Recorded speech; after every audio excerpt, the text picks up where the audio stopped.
इस वीडियो के माध्यम से आपको पता चलेगा कि वो कौन से काम हैं जो आपको अकेले में करना चाहिए। इस ज्ञानवर्धक कहानी से आपको महत्वपूर्ण जानकारी मिलेगी। गौ माता को सनातन धर्म में पूजनीय माना गया है। गौ माता के शरीर में 33 कोटि देवी देवताओं का वास होता है। गौ माता हमें समय समय पर कुछ संकेत देती रहती हैं। जो उसे समझ जाते हैं वो अपना भाग्य बदल लेते हैं। इस कहानी के माध्यम से हम गौ माता की उन 4 बातों को जानेंगे जो हर इंसान के जीवन में कभी न कभी ज़रूर घटित होती है, और जब किसी के जीवन में घटित होती है तो उन्हें संभलने का भी मौका नहीं मिलता। इसलिए इन बातों पर गौर जरूर करना चाहिए और इन 4 बातों को गांठ बांध लेना चाहिए। कहानी कुछ इस प्रकार है। फ्रेंड्स, अगर चैनल पे नए हैं तो चैनल को सब्सक्राइब करें, नोटिफिकेशन बेल ज़रूर दबाएं ताकि हमारी हर मोटिवेशनल वीडियो आप तक पहुंच पाए।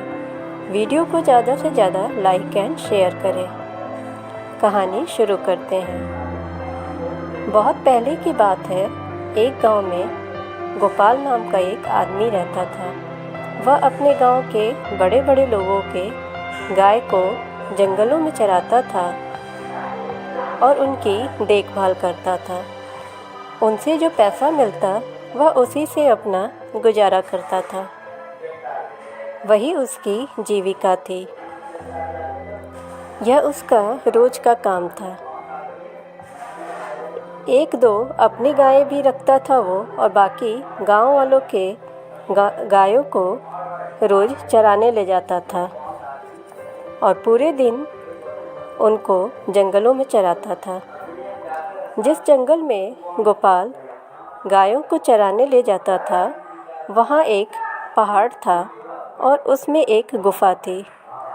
उस गुफा में एक संत रहते थे। वो वहीं तपस्या किया करते थे। उनके पास एक ऐसी चमत्कारी गाय थी जो रोज़ गोपाल के गायों में शामिल हो जाती थी और उनके साथ जंगल में पूरे दिन चरती थी। फिर शाम को गोपाल जब अपने गांव गायों को लेकर लौटता था तब रास्ते से संत की गाय अलग होकर अपनी गुफा की ओर चली जाती थी। रोज़ ऐसा ही होता था। रोज़ सुबह जब गोपाल गाय चराने जाता था तब वह गाय उन गाय के झुंड में शामिल हो जाती थी और उनके लौटते वक्त अपनी गुफा की ओर चली जाती थी। एक दिन कुछ गाय इधर उधर चरने लगी। तब गोपाल अपनी गायों को संभालने लगा, उनकी गिनती करने लगा तो उसे एक गाय अधिक मिली।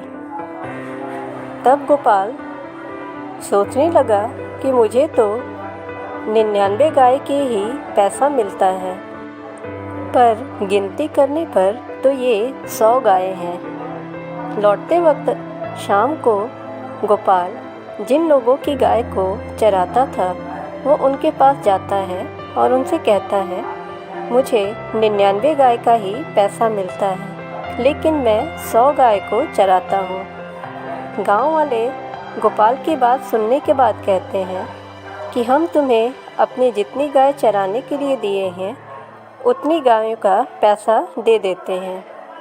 फिर गोपाल गायों को गिनता है तो गिनती में 99 गाय ही रह जाती हैं। तब गोपाल सोच में पड़ जाता है कि जंगल में तो मैंने 100 गाय गिने थे, अभी 99 कैसे हो गई?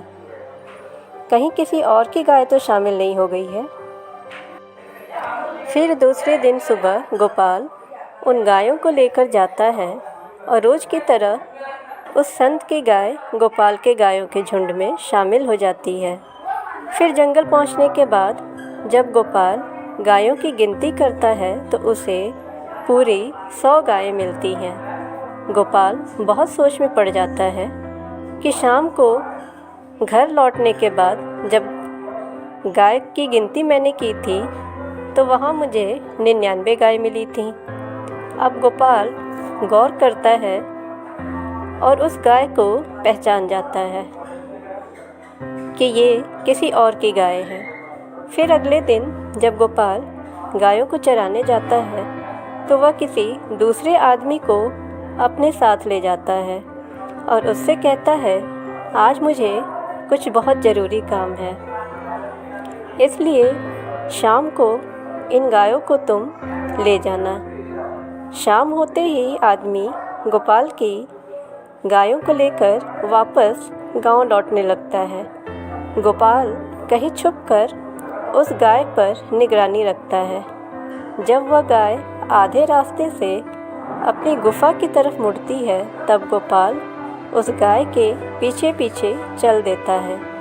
बाकी गायों को लेकर वह आदमी गांव की तरफ चला जाता है और गांव पहुंचकर गांव वालों को उनकी गायें सौंप देता है। लेकिन गोपाल उस गाय के पीछे एक पहाड़ के गुफा में चल देता है।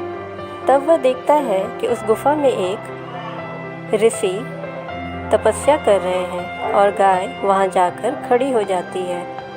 और जब वह ऋषि की तपस्या समाप्त होती है तो वो उस गाय को बांध देते हैं और ऋषि गाय की दूध निकालते हैं और अपना भोजन पानी तैयार करते हैं।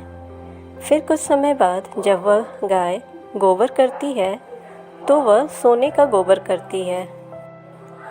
तब वह ऋषि उस गाय के गोबर को उठाकर एक तरफ रख देते हैं। गोपाल सारी घटनाएं छुपकर देख रहा था। फिर गोपाल उस गाय के पास जाता है और गाय माता से कहता है, गौ माता, मैं बहुत गरीब हूँ। पूरे दिन मैं गांव के बड़े लोगों की गायों को चराता हूँ, लेकिन मुझे इतना पैसा नहीं मिलता कि मैं अपने परिवार का भरण पोषण अच्छे से कर सकूँ।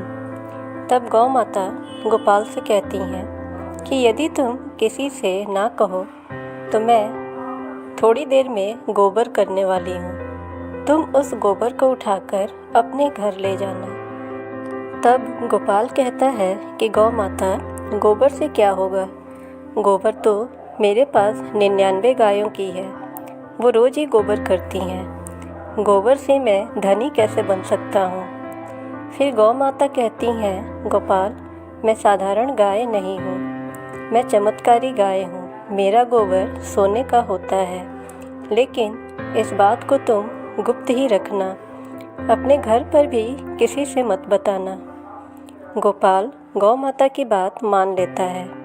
थोड़ी ही देर बाद गौ माता गोबर करती हैं और वह गोबर सोने का होता है।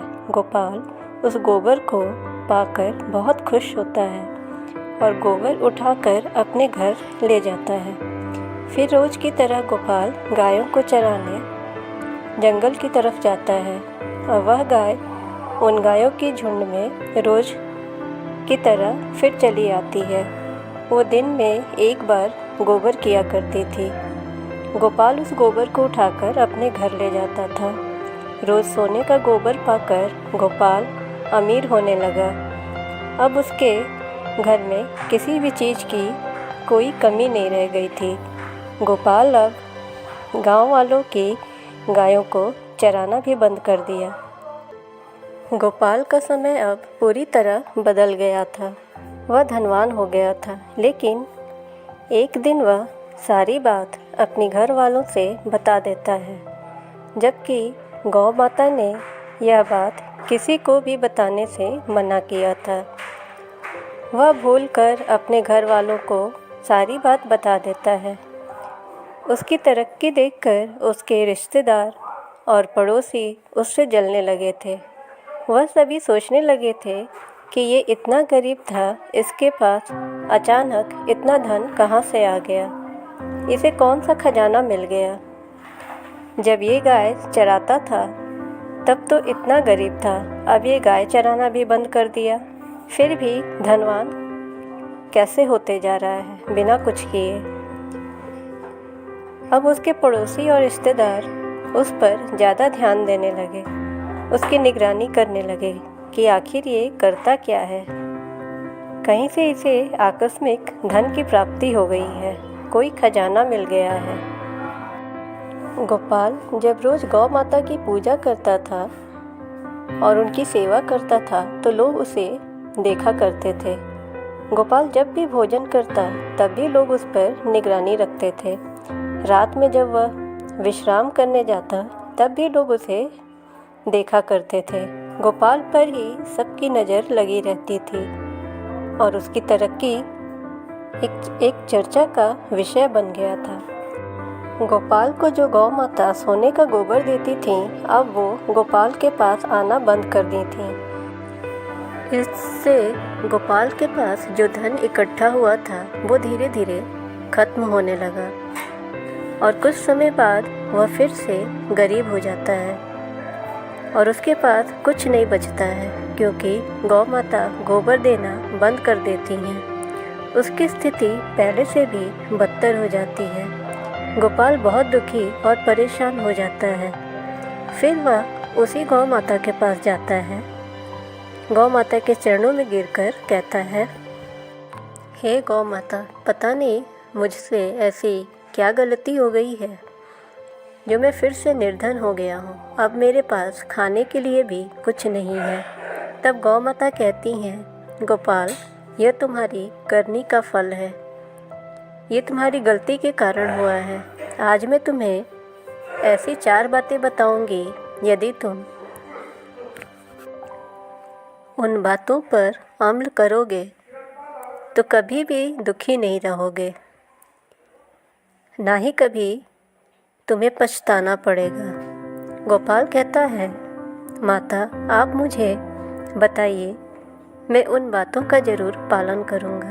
तब गौ माता कहती हैं, गोपाल, ये 4 काम मनुष्य को हमेशा अकेले में ही करना चाहिए।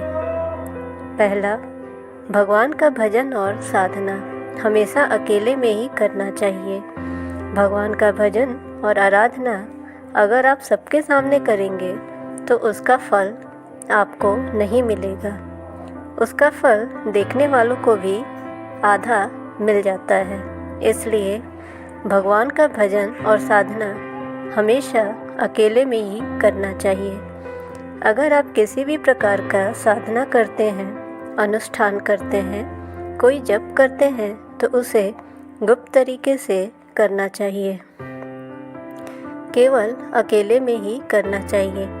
आप भगवान की साधना कर रहे हैं तो भगवान को ही पता होना चाहिए, दुनिया को नहीं। दूसरी बात, गौ माता कहती हैं कि गौर से सुनना जो बहुत ही ज़रूरी है। भोजन भी हमेशा अकेले में ही करना चाहिए। भोजन कभी भी खुलेआम नहीं करना चाहिए। अगर आप भोजन अकेले में नहीं करते हैं तो माँ अन्नपूर्णा का अपमान होता है और साथ ही आपके भोजन का भी अपमान होता है। कभी किसी दूसरे व्यक्ति की निगाह अपने भोजन पर नहीं पड़ने देना चाहिए। तीसरी बात, गौ माता कहती हैं, गोपाल, इस बात का अनुसरण अपने जीवन में ज़रूर करना। तुम विश्राम भी सदैव पर्दे में ही करना। अपना विश्राम कक्ष भी अकेला और एकांत में होना चाहिए। विश्राम भी खुलेआम सबके सामने नहीं करना चाहिए। चौथी बात, गौ माता कहती हैं, जो अपनी कमाई और आमदनी का जरिया किसी को नहीं बताना चाहिए। अपने तक ही इसे सीमित रखना चाहिए। यदि आप अपनी कमाई का जरिया दूसरे को बताते हैं तो